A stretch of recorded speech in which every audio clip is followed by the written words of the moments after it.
Ladies and gentlemen, boys and girls, welcome to the second hour of the Exceptional Conservative Show, live from the nation's capital. We are not ashamed of the good news of conservatism, for it is the power of liberation, first to the Republican and then to the tyrant. Ladies and gentlemen, what are you if you are author, writer, small business expert, business activist and community activist, and author of one of the great books of our time, The Christian Voter? You are a man driven to make certain that your voting rights are respected. That man happens to be none other than Craig Huey. He happens to be publisher of Direct Marketing Update. You can find him at craighuey.com. When he is there, it is not often that he's there because he's always so very busy. Good evening, sir. What a great joy it is to have you on the air with us tonight. And it's an honor to be with you, and I look forward to it. Mr. Huey, I got to ask you first, because you have the book behind you, The Christian Voter. We had Dr. Frank Wright on last night, who spoke about the obligation of the Christian to vote. You, sir, as you deal with businesses and statistics all the day long, what is the statistic on Christians voting, and why or why not do they consider it important? Well, that's a great question, because one of the great tragedies of today is that so few Christians actually do vote. We find in all the analytics of looking at those who call on Jesus Christ as their personal Lord and Savior, who are called born-again Christians or evangelical Christians, that 20 to 25% of any church, the people are not registered to vote. Wow. And we also find that close to 40% of those who are registered to vote don't vote. That means about 56% of the people in 2016 who named the name of Christ do not go to the poll. They do not vote. They, in fact, allow others to vote, and it's just destroying the Christian values that they hold dear. Now, Dr. Wright stated that it is a moral sin not to vote. Do you share that opinion as well? And if you could express it? Yes. Well, for Christians, for people of faith, whether you're a conservative Catholic, an evangelical Christian, whatever you might be, here's the thing. In Obadiah, when God looked at Obadiah, through Obadiah, said that when he looked down and he saw the people of Israel who ignored the evil around them, they were just as guilty as those who were doing the evil. That pretty much reflects Martin Luther King's statement that in ignoring the evil, you're a partaker of that evil. We'll take it a little bit further. As Christians, we want to strategically limit evil. We may not be able to completely eliminate evil, but we can limit evil. And as a moral obligation, that's what we should be doing. And too many Christians, they let something else get in the way. They let interference. Too many pastors are down on having even people vote their values. They would rather talk about the rapture. They would talk about the potluck, but they don't talk about how to transform our culture and our society. And that's one of the reasons I wrote the book, Ken, because I looked around and I saw that too many Christians didn't understand. There's many what I call non-negotiables, Ken, but I put in the book 7 non-negotiables that a Christian violates their biblical worldview and biblical values if they vote for a candidate that violate these non-negotiable issues. Now, and we're going to get on to the dirty tricks of voting. Yeah. But too often I've heard Christians say, I have to choose the lesser of two evils when I vote. Is that the right mindset when it comes to voting? Yeah, you nailed it. The problem is too many people do that way. And let me give you an example. Let's say that you're for life, Mm-hmm. that based upon Psalm 139 and much other scripture as people of faith, we believe in promoting life. We believe in trying to stop abortion. Now, let's say that number one said, I believe in abortion under any condition and all taxpayers should pay for it. And let's say number two says, I believe in abortion, but I don't believe in partial birth abortion where the baby comes out and of coming completely out of the womb, just partially, then they suck the brain out. If that baby came all the way out, it'd be infanticide. But Mm-hmm. if the baby remains and they suck the brain out, that's legal. Well, that's so horrific. Many states have outlawed it. Most people, even for abortion, are opposed to it. Well, if I vote for that candidate who's against partial birth abortion, I'm strategically limiting the evil of abortion. What I'm basically doing, Ken, is I'm saying these two candidates, both of them I'd rather not vote for, but I realistically can at least save some babies' lives by voting for the candidate opposed to partial birth abortion. So, there's no perfect candidate. Yeah, the way Thank you. I tell people of faith, everybody's broken, everybody's a sinner, but what we have to do is see how can we promote the best, how can we promote the greatest good, how can we love our neighbor by voting, because I say you're not loving your neighbor when you don't vote. Craig Huey with us tonight, ladies and gentlemen. Your voting rights are at risk. I did a show earlier this year about the United States Postal Service. Yes. Yeah. And how a lot of people had a great deal of angst against the Trump administration and Mr. DeVoy in terms of how they were trying to modernize the U.S. Postal Service. I mean, Amazon modernizes. All of the other companies modernize. Why not the USPS?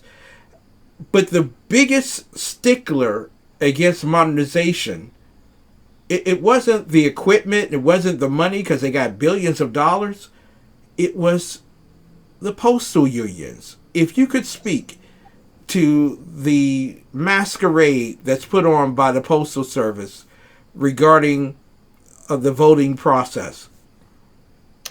Well, I tell you, Ken, one of the big problems in this vote by mail ballots that are going out Mm-hmm. deals with the postal union.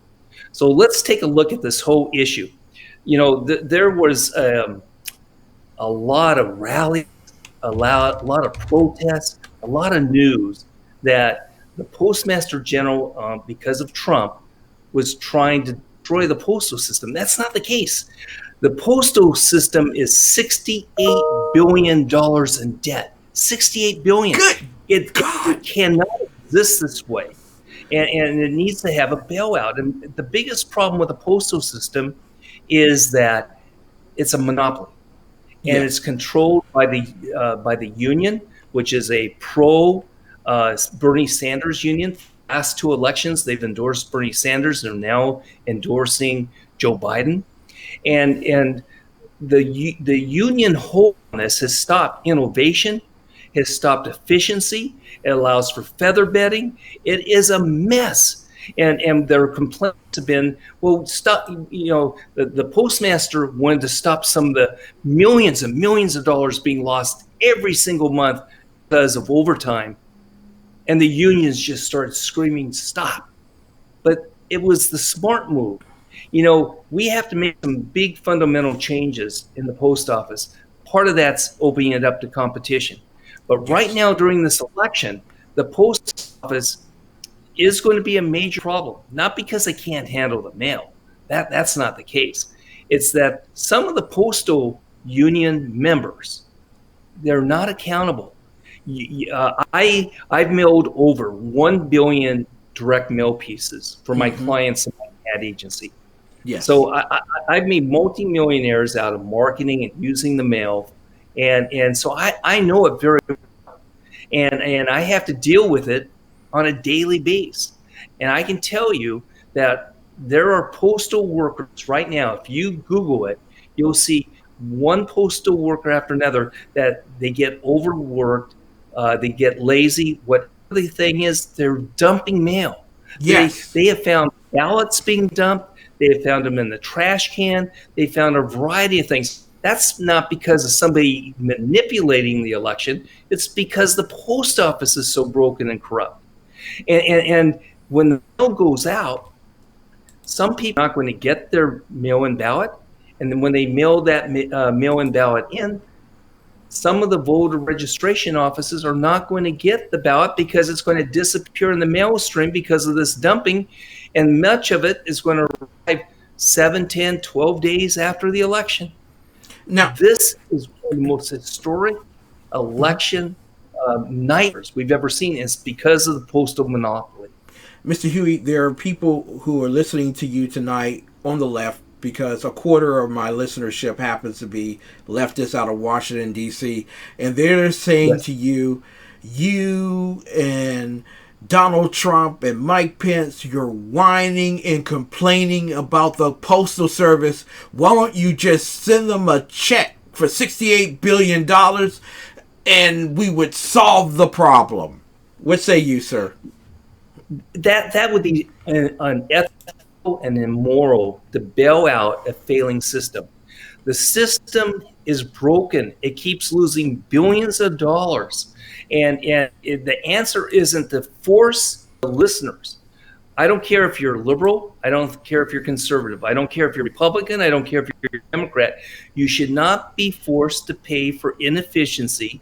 You should not be forced to pay for a broken system. Fix the system.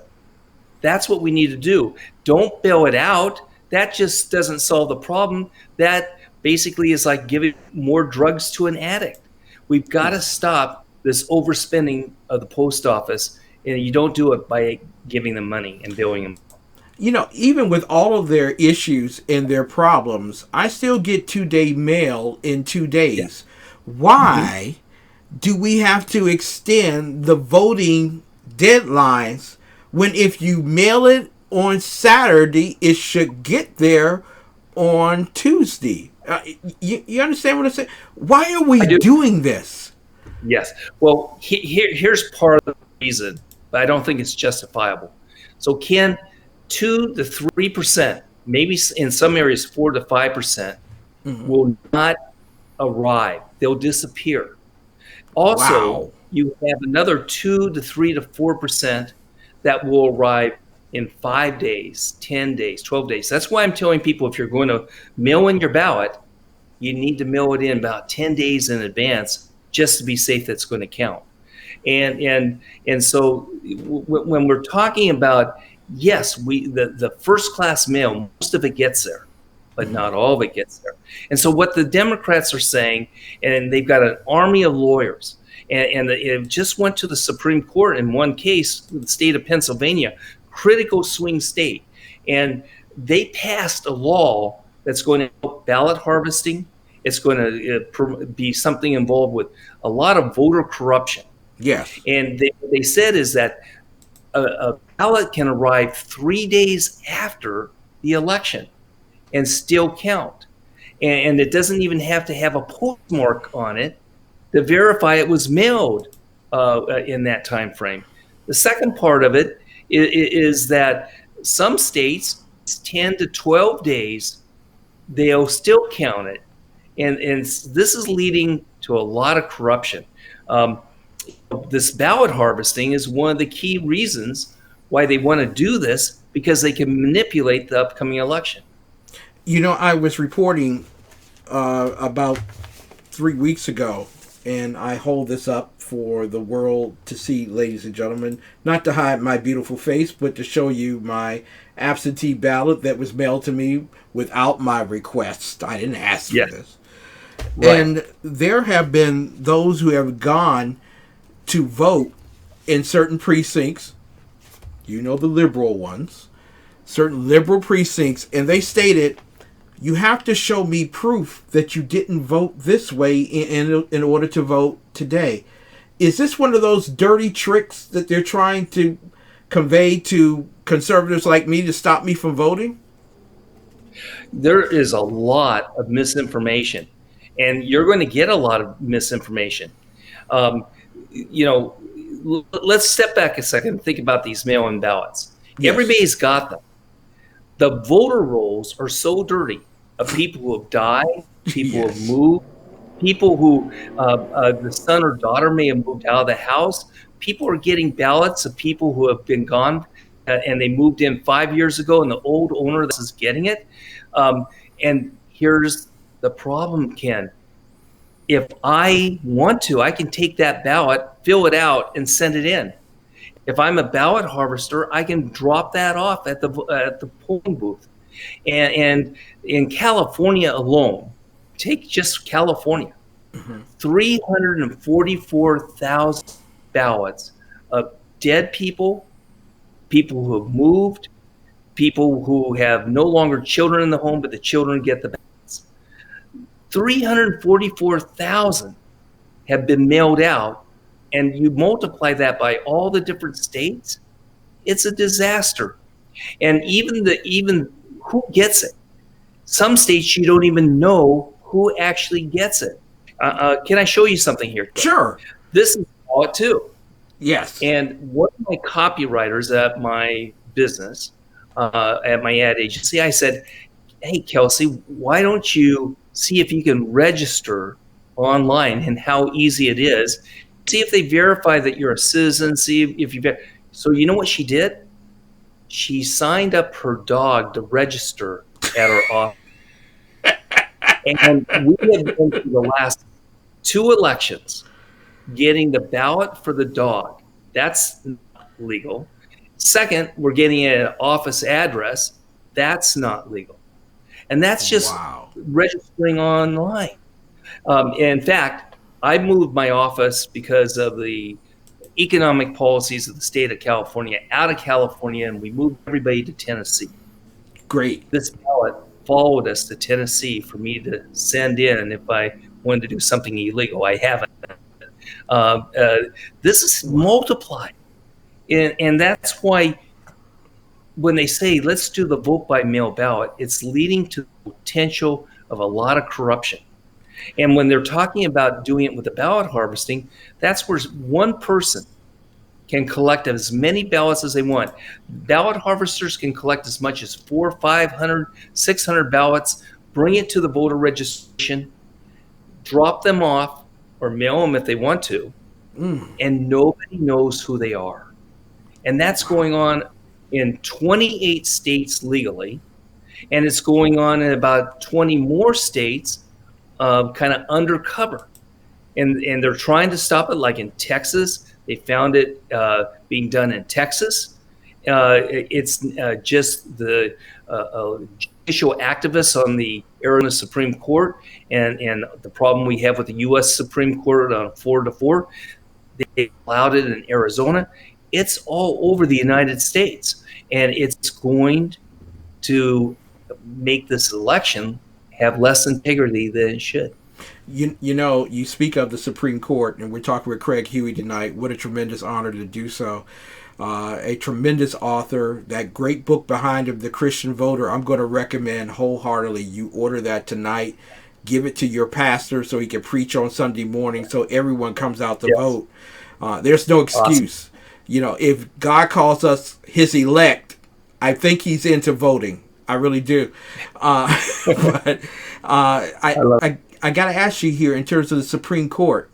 Justice Roberts sided with the Pennsylvania state judicial body that it was right to extend the dates for counting. And that coincides with North Carolina and Michigan and Wisconsin and so on. So I got to ask you, how important is Amy Coney Barrett to the Supreme Court right now on election 2020? Boy, Ken, I tell you, she will be transformational. We have a 4-4 split court right now between what's called a judicial activist. In the Christian Voter Book, I have a whole chapter on the Supreme Court because that's one of those non-negotiables for Christians to make sure that the court protects religious liberty. Yes. The court does those things that back up the Constitution, and this whole hearing that's going on attacking Amy for her faith, groups all across the United States, media on major networks, MSNBC and the other networks, they're attacking her because she's a mom, she has a faith, and it's horrific. In fact, our Constitution says that faith is not a test. It should never be a test when somebody's being appointed to a position, and yet they're making it an issue. But here's the thing: with a 4-4 decision between the judicial activists, that's somebody who's on the bench maybe 20, 30, 40 years. Yes. They put on black robe and they're there now for life. And they are then legislating from the bench. They're making law. That's not what a judge is supposed to do. Ken, a judge is supposed to interpret the Constitution and see what's right or wrong, not legislate. That's up to Congress. That's up to the House and Senate and the president. It's up to the states to pass something. It's not up to the judges, but they're legislating from the bench. And right now we have 4 judicial activists. And then there's the strict constructionists, the ones who simply interpret the Constitution, do not legislate from the bench. There's 4 of those. So if she comes aboard, then it will be 5-4, and it will be transformational for the next 20 to 30 years, as long as the Democrat senators and the new president does not pack the court. Exactly. But if they don't pack the court and they keep it at 9 people on the court, we are then in a historic position of stopping the judicial activism that really has plagued our nation. I want to ask you here in a sense of smirkness, but when Amy comes on board, doesn't that make her Chief Justice? Because it eliminates Roberts altogether? Am I right about this? Well, yeah, she will basically be the tiebreaker. And while he may hold the name Chief Justice, you're right, she's the command. That's really good. Mama will be making those decisions from now on. Right.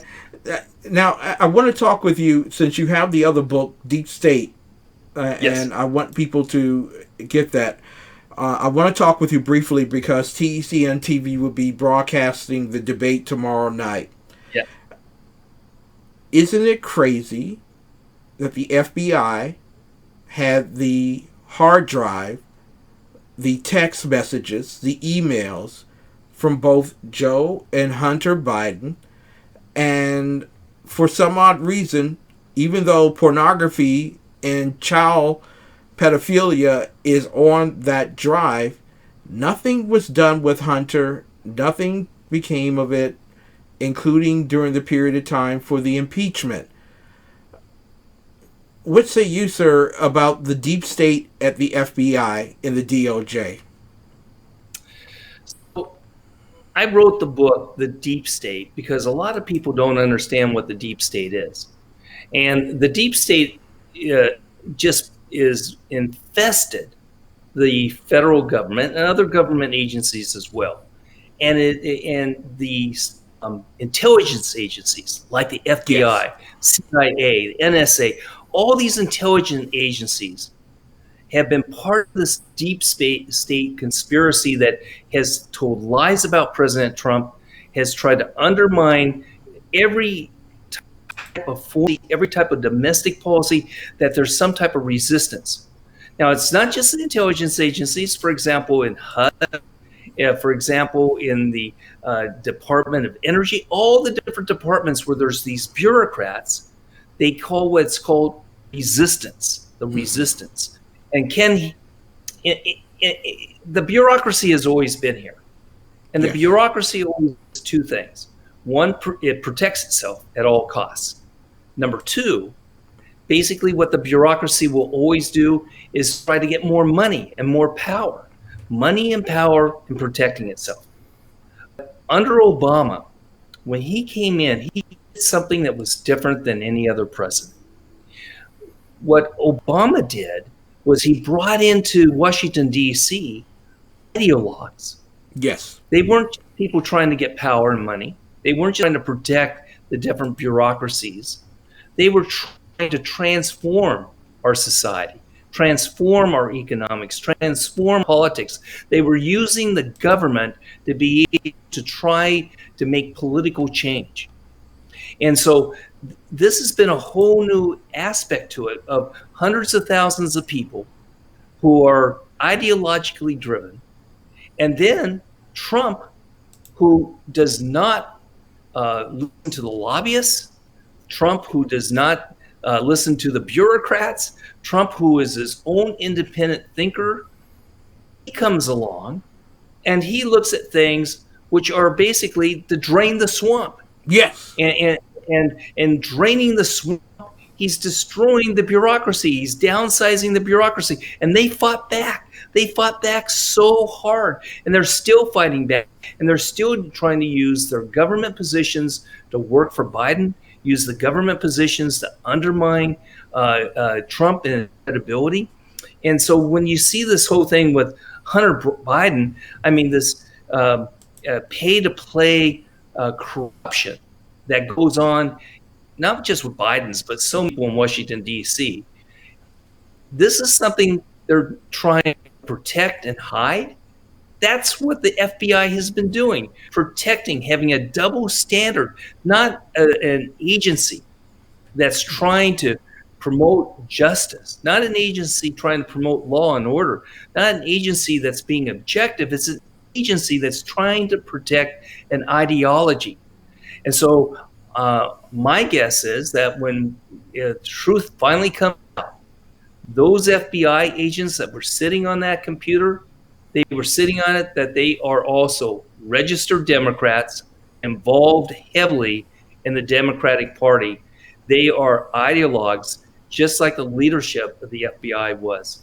Can we trust a special counsel now, or should there be a wait until after the election to have a special counsel on this matter?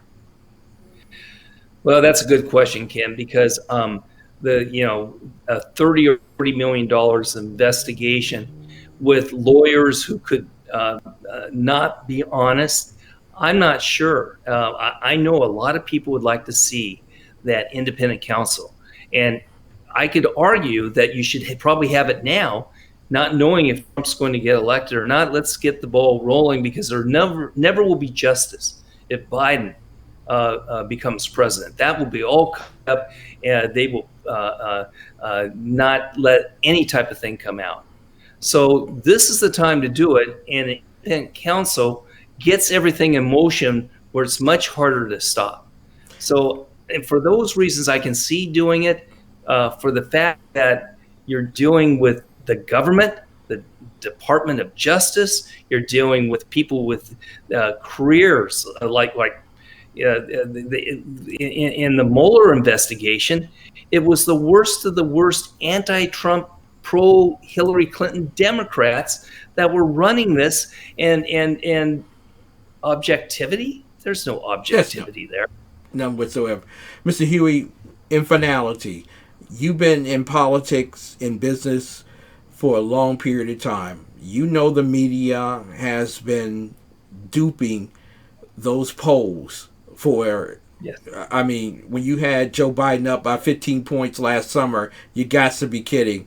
We're in the midst of one of the greatest recoveries in American history, economically, blowing through, and he's up by 15, not really.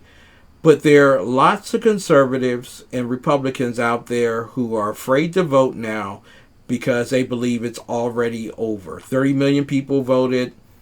My vote's not going to count. Can you speak to them in short order, sir? Yes. So Ken, here's the thing. You have to do what's right. For those who are Christians, you have to do what's right in the eyes of God. That means exercise your right to vote. And the fact is, the polls, we can't listen to the polls. We learned that 4 years ago. We don't know. But here's what I do know, because I've been very involved in politics. And Ken, it's this. It's not so much the policy. It's not who's the most articulate. It's not who has the nicest smile on TV. It's who gets people out to vote. If Biden gets more people out to vote because he's better organized and getting them mobilized, he's going to win. If Trump is able to get people out to vote and better mobilized, he's going to win. It's not what the poll is saying. It's who's on the last day of election. On that election day, the remaining people who have not voted, are they going to pick up the ballot and ballot? Are they going to get people and drive them to the poll? And so that's why I wrote the book, The Christian Voter, because the election, as far as I'm concerned, are those evangelical Christians who do not vote. I can see 5 to 10% of them who normally don't vote go to the poll. Conservatives, people with a Christian worldview, and Donald Trump are going to win the election. Amen to that. In addition to that, there is rumor that nearly 25% of black men will be voting for Donald Trump. If you had just 10% of that, it's already a landslide. It's over. That's Ladies right. and gentlemen, Donald Trump in a landslide. Craig Huey now, the Christian voter, get his book. Also read his article regarding the dirty tricks that are being played in the election cycle. And Lord knows, be prepared. Like a Boy Scout, be prepared. Ladies and gentlemen, we'll be back with more of the best at Urban Conservative Talk. Thank you, Mr. Huey, for being with us tonight. Thank you.